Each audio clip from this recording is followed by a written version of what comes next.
Yeah, man. Welcome to the Gun Hill Bane podcast. I'm your host, Gun Hill Bane. And if you're actually watching my channel, you're part of the resistance because only a select few are actually watching my shit right now. And for that, I thank you. Today's topic: to tap out or to not tap out. The impact of John Cena and the whole world of professional wrestling forever moving forward. No, I love John Cena. I have no ill will towards John Cena. It was his time to go. He needed to go. His body told him he needs to go. Guy giving us 30 plus years of putting his entire health on the line just to entertain the fans. In his older years, he doesn't even have a posture anymore. Leaning forward, he just looks weaker, you know? He just looks weaker in comparison. And yet we ask so much of him.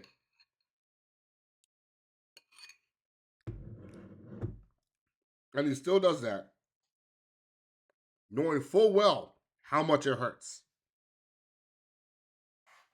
So, in that point, when he smiled, when Gunther put the sleeper on him, he was smiling, knowing that he doesn't have to do this anymore. He doesn't have to risk his health anymore. He doesn't have to go through the long travels. He doesn't have to go through the constant preparation to perform in front of people. The anxiety, the stress, the pain that he feels when he takes bump after bump after bump. A man like that can only do extraordinary things for for far too long. For far too long. And he's smiling, knowing that he has left everything he can on that canvas, on that night, and he can finally let it go in peace. You could tell this man was happy to leave. He missed the fans, he missed the crowds, he missed all of that, but let's be honest with ourselves here. The man is living his best life right now. He has a beautiful wife that loves him for who he is, not because of his money. He's well known in Hollywood right now. He can make money just having his face all over the place. And it's a beautiful thing. He can travel off somewhere nice and quiet where he won't have any fans bothering him. And that's not to say he doesn't love the fans, but let's face it, it takes a toll on you too. The amount of fans that mob him, asking him for autographs and all that stuff, I bet you for once in his entire life, he can just go somewhere in which people don't even know who the hell he is and just live off that in that moment of tranquility. And I respect John Cena for that. And let's face it, he deserved every single bit of it. But the covers are, but the controversy itself is like, why did you tap out, John? Why you tap out?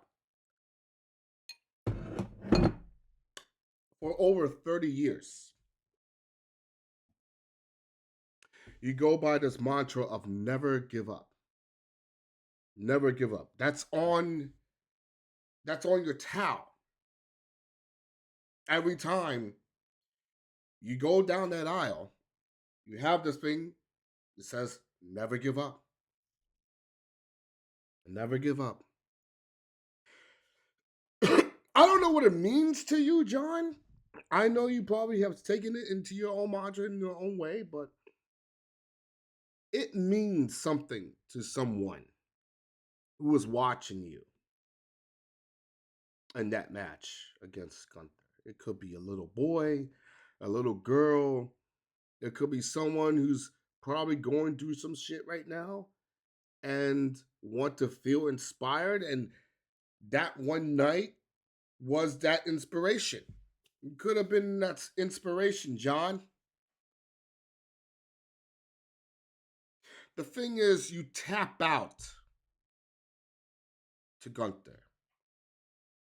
If what they say is true and it's your decision, and it has always been your decision, John, you wanted to tap out to Gunther,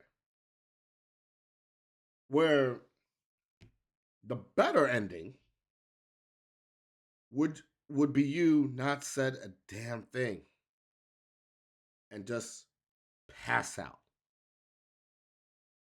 Pass out. You know what it means when you pass out compared to tapping out? When you tap out, you basically telling him, yes, you're the better man. I can't do this anymore. Please release me from this grasp. Whereas passing out is, yeah, you you got me into this chokehold.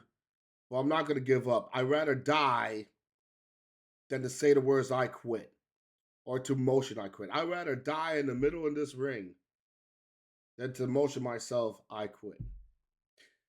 And that would have been the better story. That would have been the better story moving forward. And I would believe that a lot of people would accept it properly that way. If you was the type, John, to just pass out, you could have kept your mantra of never giving up. You would have came out looking more of a badass because you fought to the very end and you damn near died in that ring. That's a proof of point. People will respect you 10 times more. We wouldn't even think it was a Triple H decision, you know?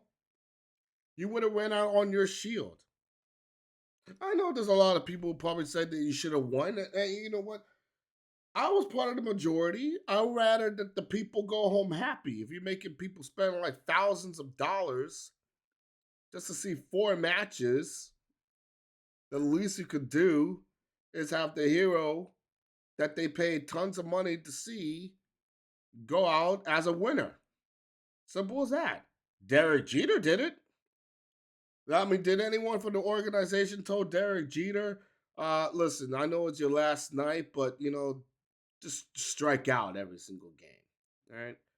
Do some pop-ups. I don't want you to score. I don't want you to do anything heroic. We just want you to, you know, you just want you to fall back in your night. Yeah. It would have been very bittersweet, right? It would have been very anticlimactic. But Derek Jeter said, no, no, no. I'm going to play as a competitor to the very end. I'm going to treat my final game like it's game 7 of the World Series, and I'm going to leave it all out on the field. And he did. And he did. And John Cena could have done the same thing had he just passed out. It was simple. Simple thing. No motion. Hell, he could have smiled too, probably, Maybe don't smile. Just, show them some distress. Let them know that you're actually in danger of like losing your life to Big Old Gunther. And the effect would still remain. It would have made more sense. Instead, you have people talking about how the finish sucked and that Gunther should have never been no guy to take out John Cena. and that Triple H is a fraud, and that they don't know how to book anymore, and now they're starting to praise AEW throughout the media scrum, throughout social media, all of that, all of that. Had John Cena just pass out, none of those people are going to be saying that shit. They'll be like, you know what? That was the greatest ending ever. John Cena fell on his shield. To the very end, he never gave up. You know what? That's inspiration for me.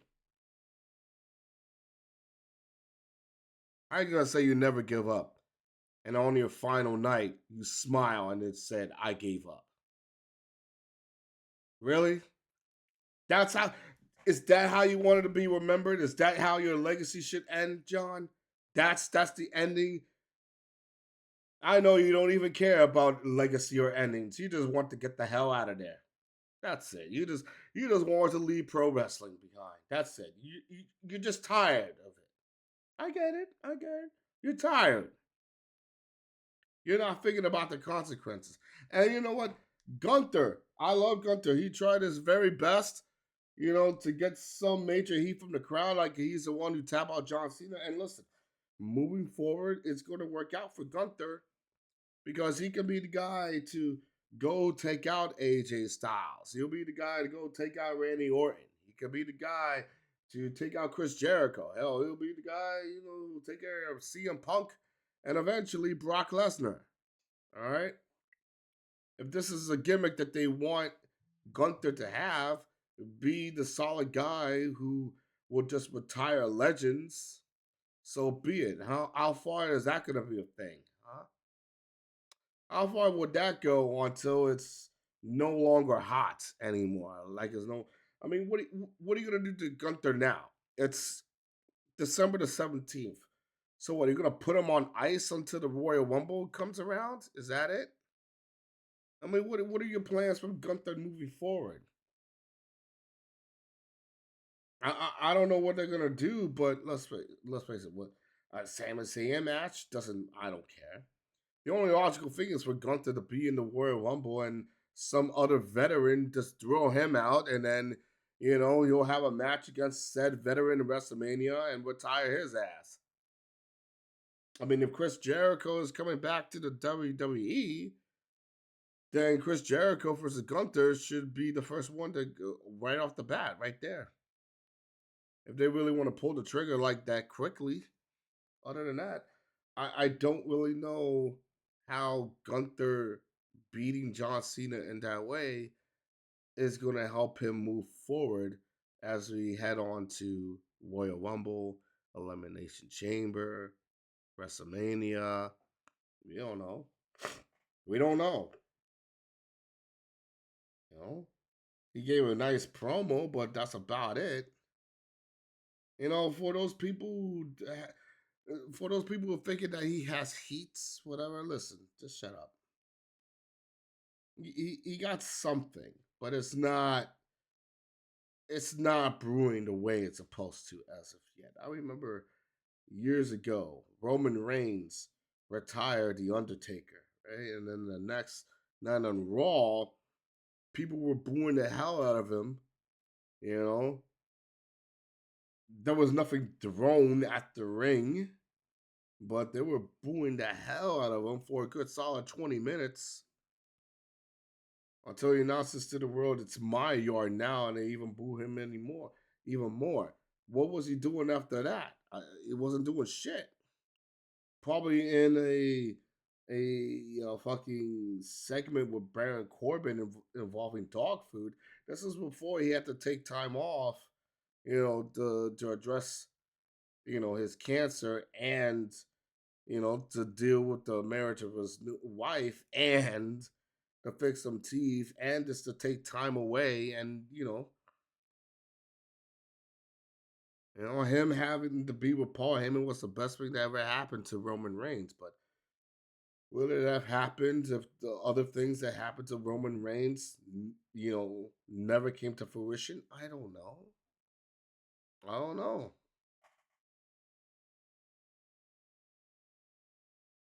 We we as wrestling fans have to really figure out to ourselves what is wrestling. What constitutes professional wrestling nowadays? Because people still love the cutesy cartoon crap, which is a WWE. They can't let go of the nostalgia. They want to say that well, we have a huge encyclopedia of shit involving the wrestling, and I will say to you because we're more knowledgeable in our history towards professional wrestling, we're not pretending to be marks. We really are. We know what real professional wrestling is.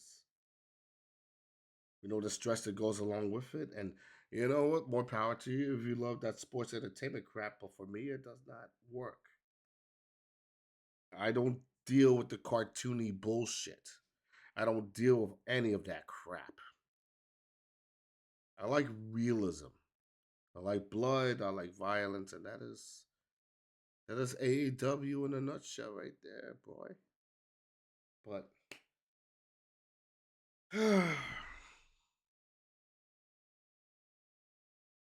overall, how I feel about John Cena and his decision. I hope that he is truly happy and at peace now, no matter where he is currently. And he will be a ghost. You will not see him. The only time you will see him is if he's on TV. That's it. Other than that, you're not gonna see him in no airport.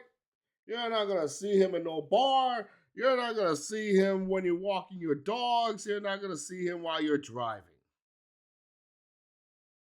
He is going to be the true ghost that we all made him out to be. He will be the true mean that we all made him out to be. We can't see him because he doesn't want to be seen.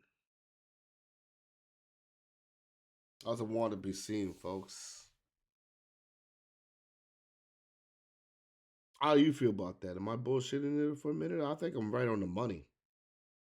I think I'm definitely right on the money when it comes to this whole John Cena thing. But let me know what you think in the comments. Let me know what you think, boy. All right, you're silent, but you're not typing. You want to get something off your chest? Say it. If you say my podcast sucks, say that. I don't care. I want to see what you feel. I want to understand how you people feel. It's science to me. So be sure to like, subscribe, and post some comments about it. So I can get some more feedback and then I can figure out a way to get you guys the next time. Until then, this is Gun Hill Ben saying off. I gotta go get some sleep. See ya.